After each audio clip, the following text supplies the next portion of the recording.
Kaum muslimin jamaah Jumat rahimakumullah.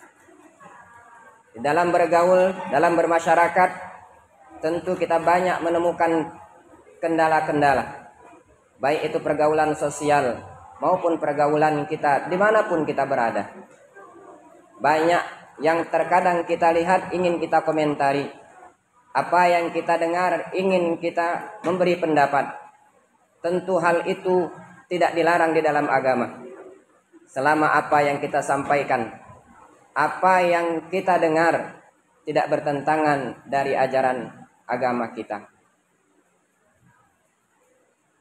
Tentu banyak informasi ataupun pandangan mata yang terkadang lisan kita ingin berkomentar.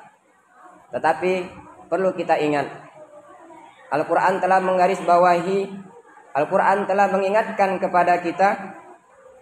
Dalam surat Al-Hujurat Allah Subhanahu wa taala berfirman, A'udzu billahi minasyaitonir rajim. Ya ayyuhalladzina amanu jtanibu katsiran minadh-dhann.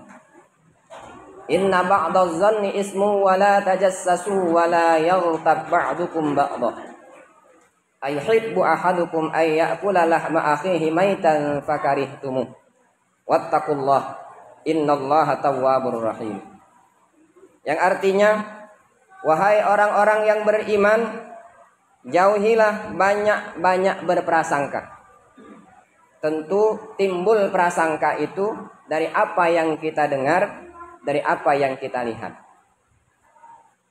Al-Quran menggarisbawahi jangan banyak kita berprasangka.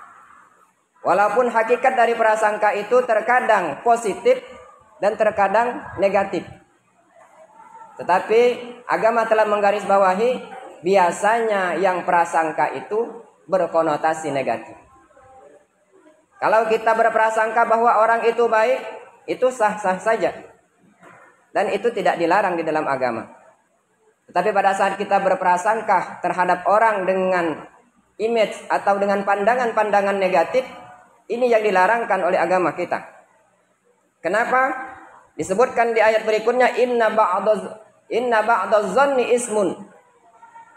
Karena dari prasangka itu akan timbul dosa. Orang yang akan menilai orang lain, berprasangka terhadap orang lain, itu akan menimbulkan dosa. Kenapa? Di dalam ajaran agama disebut dengan jika prasangka kita terhadap orang lain itu benar dengan apa yang kita prasangkakan. Tentu prasangka-prasangka yang buruk. Jika prasangka buruk kita terhadap orang lain itu benar, itu dinilaikan oleh agama merupakan ghibah. Berarti kita telah membicarakan keburukan teman kita, membicarakan dugaan kita terhadap mereka, keburukan mereka, itu merupakan ghibah. Kalau memang apa yang kita prasangkakan itu, apa yang kita dengarkan itu memang benar ia lakukan. Padahal biasanya yang disebut dengan prasangka itu belum tentu benar dan belum tentu salah. Tetapi jika memang benar dia melakukan keburukan itu dan kita berprasangka terhadap keburukan yang ia lakukan, ini disebut dengan ghibah. Membicarakan aib-aib teman kita, membicarakan aib tetangga kita, membicarakan aib saudara-saudara kita. Padahal tuntunan ajaran agama kita menyebutkan tuba liman saghalahu aibuhu an uyubin nas. Beruntunglah mereka, berbahagialah mereka yang mana dalam kehidupannya dia selalu mencari keburukan terhadap dirinya. Dan dia meninggalkan keburukan-keburukan orang lain. Kalau melihat orang lain melakukan kesalahan, dia koreksi dirinya. Apakah aku seperti dia, apakah tidak? Jika aku sama seperti dia, jangan kita ungkapkan keburukannya. Dan jika aku lebih baik dari mereka, kita berprasangka kepada Allah Subhanahu wa taala, semoga Allah selalu menjaga kita dalam jalan yang Allah berikan kepada kita. Tetapi tentu dalam kehidupan ini tidak ada manusia yang sempurna. Semua kita memiliki salah. Semua kita banyak melakukan dosa. Oleh sebab itu tidak ada celah dalam diri kita untuk melakukan ghibah atau membicarakan keburukan-keburukan orang lain. Kemudian jika apa yang kita prasangkakan itu tadi tidak benar, dan biasanya yang disebut dengan prasangka itu tidak benar, maka itu akan menimbulkan fitnah. Kalau memang benar apa yang kita prasangkakan itu akan menjadi riba, jika apa yang kita prasangkakan itu memang ternyata tidak ia lakukan, maka ini akan menjadikan fitnah. Bahkan Al-Quran, Allah Subhanahu wa ta'ala di dalam Al-Quran menyebutkan, al-fitnatu asyaddu minal qatl. Fitnah itu lebih kejam dari pembunuhan. Ini menandakan bahwa begitu besarnya dosa orang yang menyebarkan fitnah. Betapa besarnya bahaya dari orang yang menebarkan fitnah. Kenapa? Dosanya lebih kejam daripada pembunuhan. Membunuh orang lain itu merupakan dosa besar. Berarti memfitnah orang lain, kita telah membunuhnya secara perlahan. Namanya menjadi buruk, karirnya bisa saja hancur. Gara-gara fitnah yang kita tebar kemana-mana. Inilah yang terjadi terkadang dalam fenomena-fenomena kita di sekeliling kita. Jangan sampai apa yang kita dapatkan, kita sampaikan kepada orang lain. Jika itu keburukan. Kenapa? Jika memang benar ia melakukan, itu akan menjadi riba. Tetapi jika itu tidak pernah ia lakukan, itu akan menjadi fitnah. Semuanya tidak ada untungnya buat kita. Dan itu bernilai dosa di sisi Allah Subhanahu wa ta'ala. Kaum muslimin jamaah Jumat rahimakumullah. Sebelum saya mengakhiri khutbah ini, saya akan menyampaikan sebuah kisah. Yang mana kisah ini disebutkan bahwa pada zaman Nabi Isa alaihissalam, Nabi Isa alaihissalam ini memiliki seorang murid. Pada saat dia melakukan perjalanan dengan seorang muridnya ini, dalam perjalanan yang begitu jauh perjalanan ini, di suatu daerah atau di suatu tempat, muridnya ini menoleh ke belakang.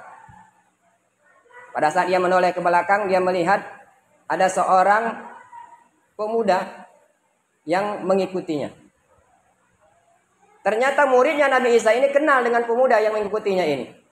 Dari kejauhan dia melihat bahwa pemuda yang mengikutinya ini tadi, mengikuti Nabi Isa dan muridnya ini tadi, adalah seorang pemuda ahli maksiat. Pemuda yang yang banyak melakukan keburukan-keburukan dan maksiat kepada Allah Subhanahu wa ta'ala. Lalu murid ini mengatakan di dalam hatinya, dia berdoa kepada Allah Subhanahu wa ta'ala. Kenapa? Karena dia sudah melabeli atau menganggap orang yang ia lihat dari kejauhan itu adalah ahli maksiat. Dan bisa saja kalau dia ahli maksiat, dia akan ditempatkan Allah di dalam neraka. Sehingga di dalam hatinya langsung berdoa kepada Allah Subhanahu wa ta'ala. Ya Allah, aku memohon kepadamu, jangan sampai nanti di akhirat engkau kumpulkan aku dengan pemuda yang membutuhkan kami ini. Ternyata di kejauhan yang begitu jauh itu dari pandangan mata, seorang pemuda yang mengikuti Nabi Isa ini, dia ingin bertaubat kepada Allah, ingin mengikuti Nabi Musa untuk bertaubat kepada Allah. Sehingga dalam doanya, dia berdoa kepada Allah Subhanahu wa ta'ala, ya Allah, sudah begitu jauh aku mengikuti Nabi Isa dan muridnya ini, aku ingin berjumpa dengannya karena aku ingin bertaubat kepada Allah Subhanahu wa ta'ala. Oleh sebab itu ya Allah, jika usaha aku ini engkau kabulkan ya Allah, tolong hapuskanlah segala dosa-dosaku dan terimalah taubatku. Dalam waktu yang bersamaan Allah mendengar dua doa dari seorang ini tadi. Dari muridnya Nabi Isa Allah dengar, dari pemuda yang ahli maksiat ini tadi Allah dengar. Lalu Allah menyampaikan firman-Nya kepada Nabi Isa alaihissalam, wahai Nabiullah Isa, bahwa doa kedua orang ini telah aku kabulkan. Yang satunya berdoa, dia tidak ingin ditempatkan dengan orang yang ahli maksiat itu nanti di akhirat, sedangkan yang ahli maksiat itu tadi berdoa, dia ingin diterima taubatnya. Kaum muslimin jamaah Jumat rahimakumullah, apa hikmah dari cerita ini? Kalau kita lihat doa yang pertama tadi, dia meminta kepada Allah Subhanahu wa ta'ala supaya jangan disamakan atau disatukan dengan ahli maksiat itu tadi. Sedangkan ahli maksiat itu tadi dia bertobat kepada Allah Subhanahu wa ta'ala, dan taubatnya diterima oleh Allah Subhanahu wa ta'ala, berarti ia ditempatkan oleh Allah Subhanahu wa ta'ala di surga. Sedangkan muridnya Nabi Isa alaihissalam ini tadi, Allah tempatkan ia di neraka. Ini mencerminkan dalam kehidupan ini bahwa jangan sekali-kali kita menganggap seseorang itu remeh. Biasanya orang berprasangka buruk terhadap orang lain, dia menganggap dirinya lebih hebat dibandingkan orang itu. Ini contohnya seorang yang ahli ibadah, selalu mengikuti Nabi Isa kemana-mana, tetapi di akhir hayatnya doanya dikabulkan oleh Allah Subhanahu wa ta'ala, tidak mau ditempatkan dengan orang ahli maksiat. Dia menganggap dirinya suci, dan dia menganggap dirinya akan masuk ke dalam surga. Padahal ahli maksiat itu diterima taubatnya oleh Allah Subhanahu wa taala, ditempatkan oleh Allah Subhanahu wa taala di dalam surga. Oleh sebab itu, mari kita introspeksi diri kita. Mari kita jaga lisan kita, terutama pada saat ini di zaman teknologi yang begitu menyebar. Mari kita jaga komentar-komentar kita di media sosial. Mari kita jaga kerukunan di antara kita, terutama kita di komplek ini.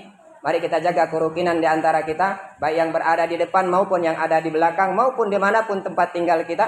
Mari kita jaga kerukunan di antara kita. Kita ciptakan kedamaian, kita ciptakan toleransi di antara kita. Apapun suku kita, dari mana latar belakang kita, apapun profesi kita, mari kita ciptakan kedamaian untuk kemajuan kita bersama.